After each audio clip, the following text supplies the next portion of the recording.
바다 위의 폭풍 전야입니다. 조선업 구조조정 논란인데요. 이 조선업의 그리고 해운업의 구조조정 그리고 이런 망해가는 어떤 이런 모습이 우리나라에 미칠 그런 영향들에 대해서 이제 뭐 여러 가지 언론에서 얘기하는 것들을 보면 이게 그냥 나몰라라 할 일은 아닌 것 같아요. 그렇다고 그래서 국민의 막대한 세금을 들여서 그럼 조선업을 계속 유지해야 되는 것이냐? 그것도 또 아닌 것 같아요. 대단히 이제 어려운 얘기가 되는 것 같은데요. 지금 이 구조조정 얘기에 대해서 좀 그 언론계에서 지금 어떻게 바라보고 있는지 좀 요약해서 설명 좀 해주시죠. 그거에 대해서. 일단은 뭐 현재 구조조정 얘기가 나오고 있는 것이 실제로 들어간 건 아니니까 뭐 구조조정을 할 수도 있다, 하게 되지 않을까라는 전망을 하고 있는 거고 말 그대로 지금 이제 말씀하신 것처럼 이게 모든 국민한테도 뭔가 도미노처럼 현상을 미칠 수 있는 가능성이 구조조정한다는 얘기는 분명히 인력을 줄이겠다는 얘기로 귀결되기 때문에 뭐 지금 조선소가 많이 모여있는 뭐 거제나 김해 같은 곳은 그 조선소의 종사자분들이 거의 그 도시를 살리고 먹여 살리고 있다라고 봐도 과언이 아니거든요. 그분들 직장 잃는 것 플러스 그 주변에 있는 뭐 산업들, 뭐 식당들, 뭐 그 외의 모든 뭐 식당만이겠어요. 편의점까지도 전부 다 폭삭 망하는 거 아니냐라는 지금 그런 불안감이 나올 정도로 뭐 그러니까 이번 조선업과 관련된 부분이 어떻든 간에 한 지역 경제를 확 무너뜨릴 가능성이 되게 높아졌다라는 거, 그런 거는 좀 생각을 해봐야 된다라는 거죠. 상식적으로 생각해봐도 그럴 것 같아요. 왜냐면은 거기 지역에서 사람들이 다 빠져나가게 되면은 거기는 식당이며 뭐며 다 상권들이 많이 죽게 될 텐데 영세하신 분들부터 뭐 돈이 있는 분이건 없는 분이건 타격을 입지 않을 수가 없을 건데 브라질 같은 경우도 이 조선업이 경기가 안 좋아가지고 심지어 4만 5천 명이 실직을 당했습니다. 그리고 사실은 우리나라뿐만 아니라 중국과 일본도 조선업과 해운업이 상당히 지금 어려운 상황이거든요. 그래서 우리나라도 작년부터 구조조정을 해야 된다는 얘기 목소리가 높았어요. 그런데 4.13 선거 끝나면 하겠다. 작년부터 했던 거거든요. 이제 왔는데 이게 참 보통 일이 아니네요. 이게. 조선소 자체적으로 빚이 너무 많기 때문에 자업자득이다라는 의견도 대단히 타당한 것 같습니다. 주 감독님. 그래서 세금으로 면죄부를 줄 수는 없다. 지금 나도 힘들어 죽겠는데 너 힘들다고 내가 낸 세금으로 너부터 살리고 본다? 이거는 용납을 못한다는 거예요. 그러니까는 조선업을 살려야 될 만한 대의 명분이 있어야 돼요. 그러니까 조선업을 살리면 과거에 우리나라가 조선업을 통해서 굉장히 많은 외화를 벌어들였다라고 했을 때 그래서 국익에 도움이 됐다. 그러면 향후에도 조선업을 살린다면은 그런 국익에 도움이 될 수 있을 것인지를 먼저 판단을 해야 되지 않을까. 그렇죠.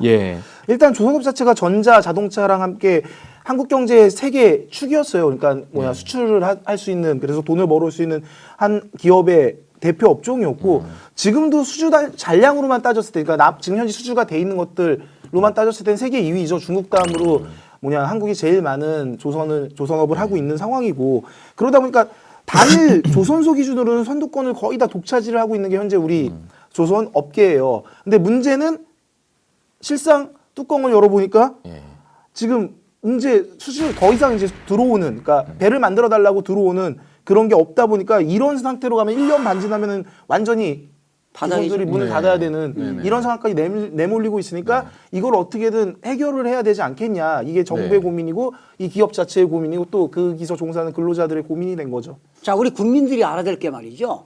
왜 구조조정을 해야만 되는가? 우선 그 이유부터 한번 따져보자고요. 지금 빅스그린 현대중공업과 삼성중공업과 대우조선해양이 작년에 적자가 8조입니다. 8조. 8조라는 건 어마어마한 돈이거든요. 그런데 지금 8조 중에 적자 중에 7조 원이 어디서 지금 적자가 나느냐.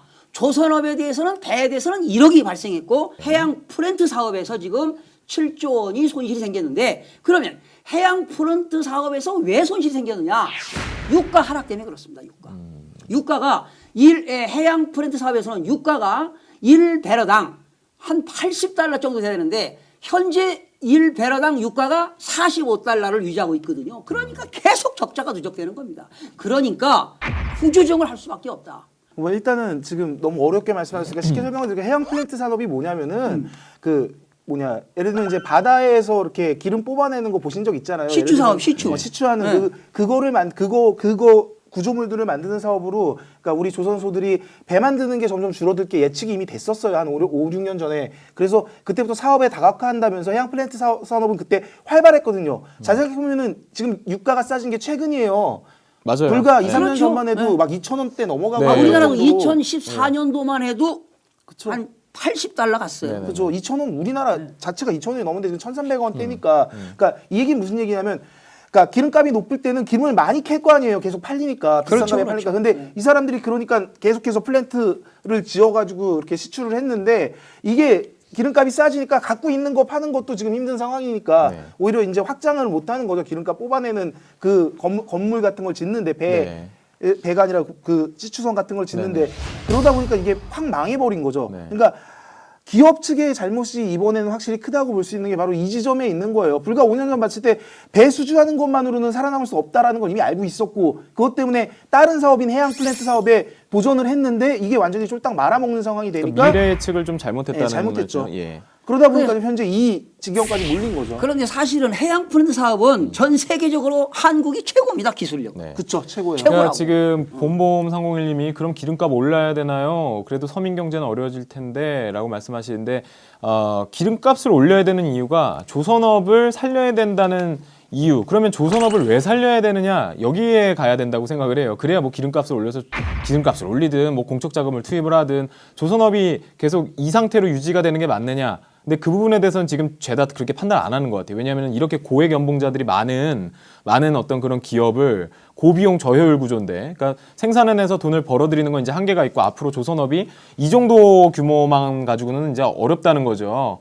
비행기로 많이 실어다 나르기도 하고요. 뭐 여러 가지 이유가 있겠죠. 조선업이 망하는 데는. 그러면 조선업이란 산업 자체는 이제 사양 산업으로 지고 있다라는 거예요. 그렇죠. 정부가 이번에 이제 조선업에 문제가 생긴 거에 대해서 개입을 할 수 있는 이유가 뭐냐면 그러니까 지금 아까 얘기했듯이 빅3가 대우조선해양이랑 현대중공업이랑 삼성중공업인데 그 현대중공업이랑 삼성중공업은 그냥 사기업이에요. 완전히 네. 투자 자체도 사기업인데 네. 문제는 그 제일 큰 대우조선해양이 이 자체가 최대 주주가 산업은행이에요. 그러니까 이 얘기 뭐냐면 정부 금융 중에 하나인 산업은행이 최대 주주로 있기 때문에 얘네 자체가 돈을 여기다 투자를 했고 여기 얘네들이 돈을 제일 많이 여기다가 지원을 했단 말이죠. 그렇기 때문에 이 부분에 대해서는 좀 어느 정도 정부가 개입해가지고 뭐 구조조정을 시키든 아니면은 사업에 다각화를 시키든 이런 걸 할 수 있지만 나머지 뭐 현대중공업이나 삼성중공업은 스스로 그 안에 있는 채권단들이 알아서 해야 되는 상황인 거고 실제 지금 정부가 뭐 어떤 지원을 직접적으로 하겠다라고 얘기하는 건 하나도 없어요. 그러니까 세금을 쓰겠다라고 지금 얘기하는 거는 어느 정도 선에 그치냐면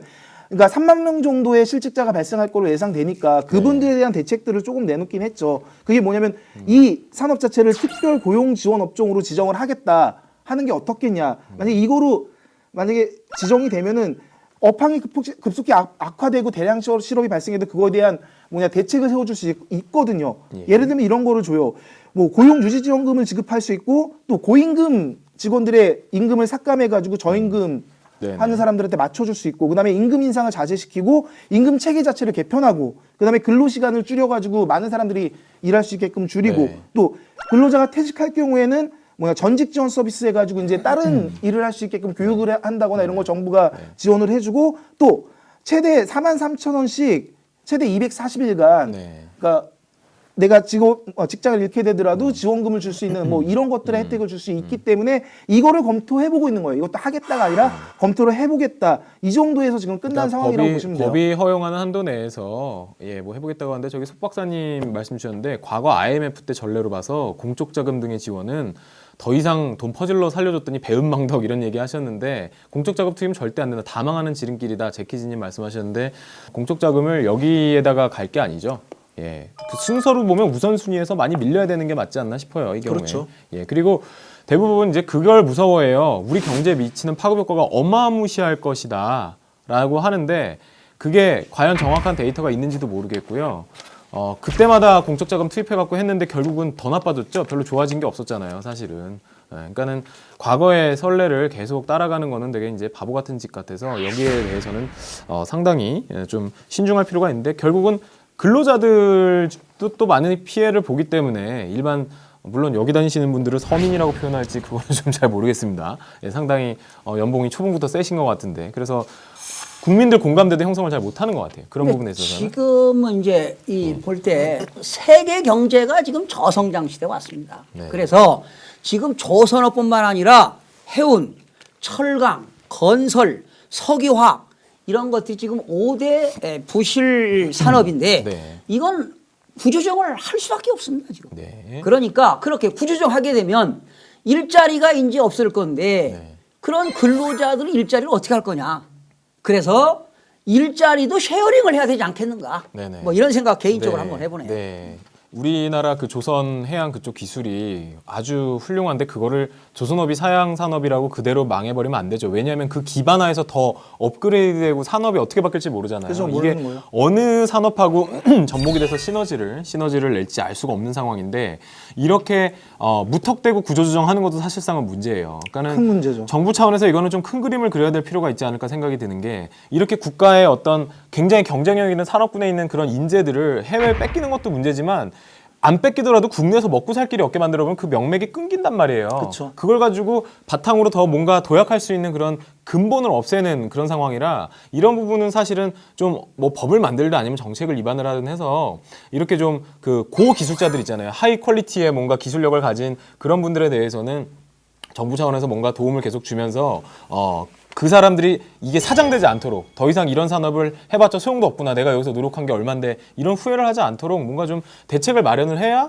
어느 한 분야에서 좀 열심히 하는 사람이 생겨나지 이게 뭐 산업군 확 바뀐다고 그래서 야 그거 돈 안 되고 몇 년 하면 끝나 그러면 아예 할 생각도 안 해버리고 그러면은 나라의 미래가 없는 거잖아요 사실은 늘 그 기술 바탕화에서 뭔가 업그레이드가 돼야 되는데 그리고 지금 조선업 자체가 우리나라가 1위였다가 지금 중국한테 밀려서 2위가 되긴 했지만 네. 실제로 이제 중국이랑 일본 또는 유럽 그러니까 조선업을 하는 여러 나라들이 있어요 외국이. 예. 근데 이참에 우리나라 조선업들이 다 망했으면 좋겠다라는 게 이 타국의 생각인 거죠. 아, 그렇죠. 타국의 생각이고 경쟁자가 아예 없어져 버리는 게 좋죠. 실제로 정부가 나서서 도와주려고 하면은 세계무역기구의 규정 위반으로 제소할 가능성도 지금 상당히 높게 점쳐지고 있어요. 네, 맞습니다. 실제로 다음 달 열리는 경제협력개발기구 그러니까 OECD에서 조선전문위원회 회의를 열어요. 그때 열 때 뭐를 논의할 거냐면 지난해 어떤 일이 있었냐면 지난해 그 아까 얘기했던 그 조선 회사 중에 하나인 대우조선해양 이쪽과 관련된 4조 2천억 원 지원 방안 지원을 한 적이 있거든요, 정부가. 네. 이거에 대한 적정성 여부를 안건으로 다룰 거예요. 왜 지원했냐면 아까 얘기했듯이 삼합은행이 제일 최대 주주였기 때문에 어느 정도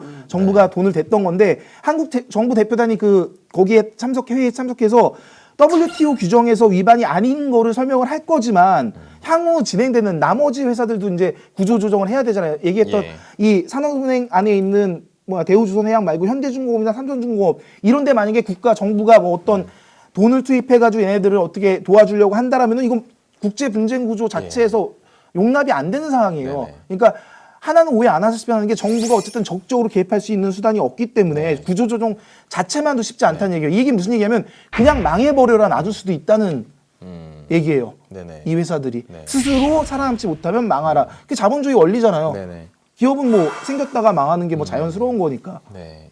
이게 국민 차원에서 보면 나랑 관련 없는 업종이니까 쌤통이다 이렇게 생각하시는 분들도 있겠지만 그게 또 돌고 돌아서 또 나한테 올 수도 있는 거거든요.